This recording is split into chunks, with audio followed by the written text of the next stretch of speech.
뇌졸중을 부르는 치명적인 공통점 한 가지. 우리는 누구나 나만은 괜찮을 거야라고 생각하며 살아갑니다. 하지만 오늘 여러분께 들려드릴 뇌졸중에 관한 이야기는 그런 아니란 생각이 얼마나 위험한지를 보여줍니다. 전혀 다른 삶을 살아온 두 남자의 이야기를 통해 우리 모두가 놓치고 있는 치명적인 공통점을 발견해 보겠습니다. 여기 한 사람은 평생을 교직에 몸담으며 스스로를 건강우등생이라 여겼던 김 선생님이 있습니다. 규칙적인 생활, 적당한 운동, 금연의 금주까지.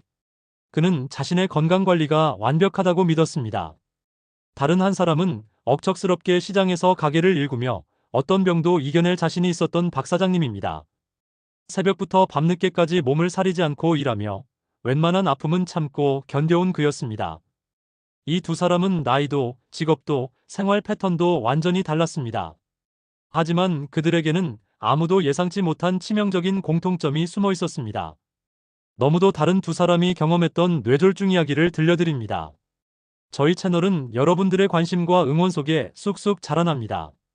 구독과 좋아요로 힘을 실어주세요. 김 선생님의 하루는 동틀 무렵 고요한 서재에서 시작됩니다. 30년 전 아버지를 허망하게 심근경색으로 떠나보낸 기억이 있습니다. 건강을 자부하시던 아버지가 저녁 식사 후 가슴을 부여잡고 쓰러지시던 그날의 충격은 그의 삶에 건강은 지식으로 관리해야만 하는 것이라는 깊은 신념을 새겨 넣었습니다.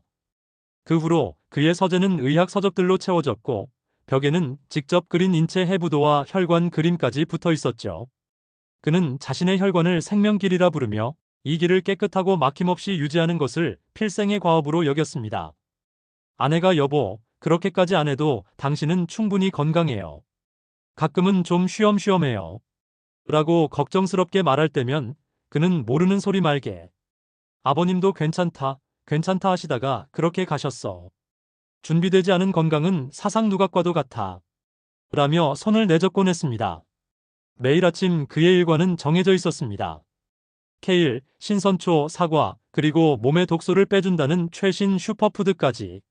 믹서기가 힘차게 돌아가는 소리는 그에게 마치 건강한 미래를 향한 행진곡처럼 들렸습니다.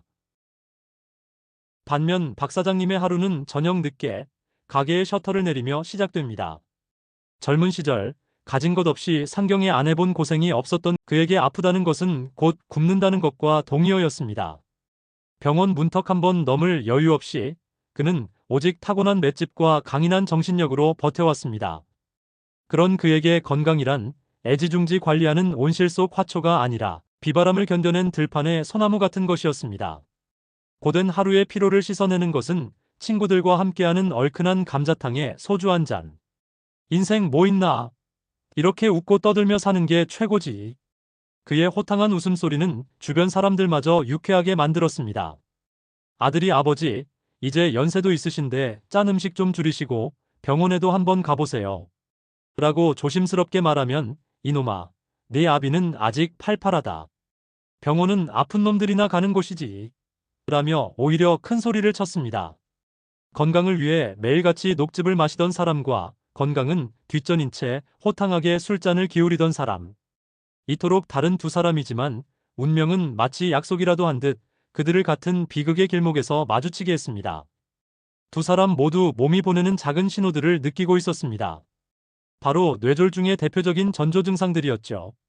하지만 그 신호들은 그들의 굳건한 신념이라는 벽에 부딪혀 의미 없는 소음으로 흩어지고 있었습니다. 김 선생님은 아침에 일어날 때 눈앞이 아찔해지는 어지럼증을 종종 느꼈습니다. 이는 뇌로 가는 혈류장애의 초기 신호였지만 그는 자신의 건강 노트에 기상 후 현기증이라 적고는 그 원인을 밤사이 몸에 독소가 빠져나가며 생기는 일시적 현기증, 즉 명현현상이라고 스스로 진단했습니다. 어느 날 아끼는 제자의 이름이 순간적으로 떠오르지 않는 경험을 했습니다. 뇌졸중의 대표적인 초기 증상인 일시적 기억력 장애였죠. 1초 남짓한 짧은 순간이었지만 그의 등에서는 식은땀이 흘렀습니다. 하지만 그는 이 기억력의 깜빡임마저 뇌가 새로운 정보를 받아들이기 위해 낡은 정보를 정리하는 자연스러운 과정이라며 자신을 안심시켰습니다. 그러던 중 더 심각한 신호가 나타났습니다. 칠판에 글을 쓰다가 갑자기 한쪽 눈이 흐려지는 일시적 시야 장애를 경험한 것입니다. 이는 뇌로 가는 혈류가 일시적으로 차단되는 미니 뇌졸중의 전형적인 증상이었지만 그는 요즘 책을 너무 많이 봐서 눈이 피곤한가 보다며 넘어갔습니다. 그의 아내는 그의 창백한 안색을 보며 여보, 당신 얼굴이 안 좋아 보여요. 녹즙 말고 따뜻한 밥이랑 국을 좀 챙겨 드세요. 라고 권했지만 그는 이 사람아, 현대인의 병은 과잉 영양에서 오는 거야. 내 몸은 지금 깨끗해지는 중이라고. 라며 아내의 걱정을 무지로 치부했습니다. 그는 몰랐습니다. 과일의 당분이 혈액을 끈적이게 만드는 중성지방 수치를 높이고 특정 채소의 많은 칼륨이 그의 약해진 신장에 독이 될 수 있다는 사실을요. 그의 지식은 등불이 아니라 눈을 가리는 두꺼운 안대였던 셈입니다. 박 사장님은 시장에서 물건을 나르다 손에 쥐고 있던 상자를 놓칠 뻔한 아찔한 순간을 겪었습니다. 한쪽 팔에 갑자기 힘이 빠지는 증상. 이는 뇌졸중의 핵심 전조 증상 중 하나인 편측 마비의 초기 신호였습니다. 저릿한 감각이 팔을 타고 올라왔지만 그는 어이쿠, 힘을 너무 썼나 보네. 라며 툴툴 털어버렸습니다. 함께 일하던 친구가 박 사장, 자네 요즘 얼굴이 붓는 것 같고 말할 때 혀가 좀 꼬이는 것 같은데 혈압 높은 거 아니야? 라고 진심으로 걱정해 주었습니다. 실제로 박 사장님은 며칠 전부터 말을 할 때 혀가 무거워지는 언어장애 증상을 느끼고 있었죠. 하지만 그는 이 사람아, 자네나 잘하게.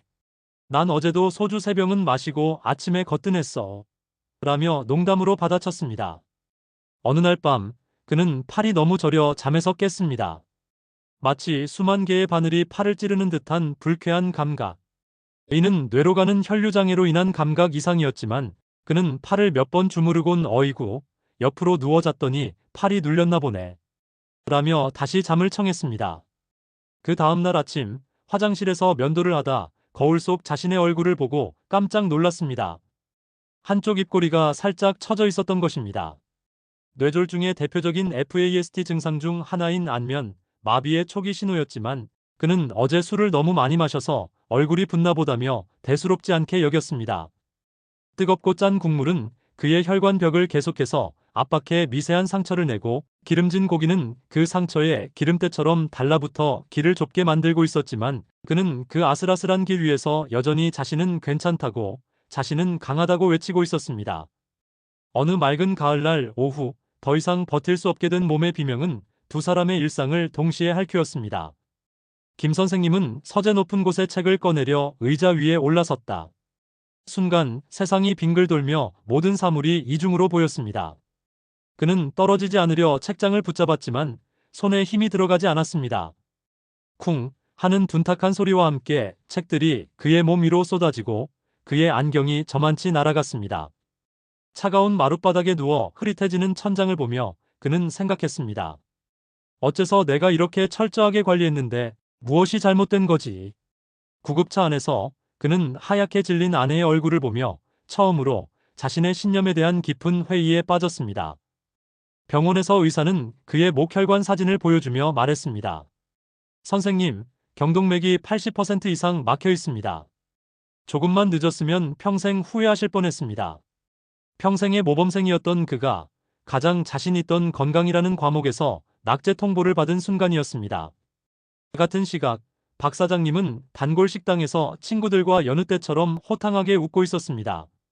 바로 그때였습니다. 갑자기 숟가락을 쥐고 있던 오른손에 힘이 쭉 빠지며 바닥으로 떨어졌고 이게 왜 이러지? 라고 말하려는데 입이 제대로 움직이지 않고 어눌한 발음이 새어나왔습니다. 주변의 웃음소리가 멀어지며 친구들의 얼굴이 하얗게 질려가는 것이 슬로우 모션처럼 보였습니다. 한 친구가 다급하게 그의 어깨를 흔들었고 다른 친구는 119에 전화를 걸었습니다. 그는 무언가 말을 하려 했지만 혀가 굳어버린 듯 마음대로 움직이지 않았습니다. 구급차의 요란한 사이렌 소리를 들으며 그는 평생 믿어왔던 자신의 강건함이라는 기둥이 와르르 무너져 내리는 것을 느꼈습니다. 병원 복도 끝, 재활치료실 앞에서 휠체어에 앉은 김 선생님과 한쪽 팔을 어색하게 들어 올리는 연습을 하던 박 사장님은 처음 마주쳤습니다. 어색한 침묵 속에서 서로의 행색을 살피던 두 사람은 이내 각자의 사연을 털어놓으며 씁쓸한 웃음을 지었습니다. 한 사람은 너무 많이 알아서, 다른 한 사람은 너무 몰라서 같은 곳에 오게 된 것이었죠. 그렇다면 이 두 사람을 비극으로 이끈 결국 뇌졸중을 부르는 치명적인 공통점은 무엇이었을까요? 그 정답은 바로 자신의 몸이 보내는 경고 신호를 스스로 만든 착각과 자만으로 합리화하며 무시했다는 것입니다. 우리 몸은 결코 갑자기 비명을 지르지 않습니다. 뇌졸중도 마찬가지입니다. 쓰러지기 전에 반드시 작은 목소리로 속삭이며 신호를 보냅니다. 의학계에서는 이를 FAST 증상이라고 부릅니다. FAST 증상은 페이스, 암, 스피치, 타임의 첫 글자를 딴 말입니다. 페이스, 얼굴 한쪽 얼굴이 마비되거나 입꼬리가 처짐. 암, 팔 한쪽 팔에 힘이 빠지거나 감각이 이상함. 스피치, 언어말이 어눌해지거나 이해하기 어려움. 타임, 시간 이런 증상이 나타나면 즉시 병원으로. 여기에 더해 갑작스런 극심한 두통, 어지럼증, 시야장애, 균형감각 상실 등도 뇌졸중의 중요한 전조 증상들입니다. 김 선생님은 어지럼증과 일시적 기억력 장애, 시야장애라는 몸의 속삭임을 명현현상이라는 잘못된 지식으로 합리화했고, 박 사장님은 편측 마비, 언어장애, 안면 마비라는 속삭임을 나는 괜찮을 거야라는 과거의 강건함에 대한 자만으로 합리화했습니다. 지식에 대한 과신이든 건강에 대한 자만이든 그 형태만 달랐을 뿐. 내 몸의 소리보다 내 생각이 옳다고 믿었던 치명적인 실수를 똑같이 저지른 것이죠. 김 선생님은 재활치료를 받으며 처음으로 영양사의 상담을 받았습니다. 그는 녹즙이 아닌 현미밥과 따뜻한 된장국, 그리고 기름기 뺀 고기 반찬이 자신의 혈관을 얼마나 편안하게 하는지 깨달았습니다. 박 사장님은 재활 운동을 하며 처음으로 자신의 혈압 수치를 매일 확인했습니다. 그는 술과 담배 없이 맑은 정신으로 아침을 맞는 것이 얼마나 상쾌한 일인지, 그리고 가벼운 산책이 얼마나 큰 활력을 주는지 알게 되었습니다. 이 영상을 보시는 여러분은 어떻습니까? 혹시 이 정도는 괜찮아, 나중에 관리하면 되라는 생각으로 몸이 보내는 작은 속삭임들을 외면하고 계시진 않나요? 특히 이런 증상들이 나타난다면 절대 가볍게 넘기지 마세요. 갑작스런 어지럼증, 한쪽 팔다리에 힘 빠짐이나 저림, 말할 때 혀가 꼬이거나 발음이 어눌해짐, 한쪽 얼굴이 마비되거나 입꼬리가 처짐, 극심한 두통, 시야가 흐려지거나 이중으로 보이는 현상. 이 모든 것들이 뇌졸중의 중요한 경고 신호입니다. 건강한 삶으로 가는 길은 대단한 비법에 있지 않습니다. 김 선생님처럼 맹목적으로 유행을 좇는 대신 나의 몸 상태를 정확히 검진받고 전문가의 조언을 구하는 것. 박 사장님처럼 무모하게 몸을 방치하는 대신 하루하루의 작은 변화에 감사하며 꾸준히 관리하는 것. 즉, 나의 몸 상태를 겸허히 들여다보고 작은 경고에 귀 기울이며 균형 잡힌 평범함을 꾸준히 실천해 나가는 것. 그것이 바로 오늘 우리가 찾은 비극의 공통점을 피할 수 있는 유일한 지혜입니다. 오늘 저녁 식탁 위 국그릇을 조금 멀리하고 소파에서 일어나 5분이라도 가볍게 걸어보세요. 그리고 무엇보다 내 몸이 하는 이야기에 귀를 기울여 주세요. 당신의 건강한 삶을 진심으로 응원합니다. 구독과 좋아요는 영상을 만드는데 큰 힘이 됩니다.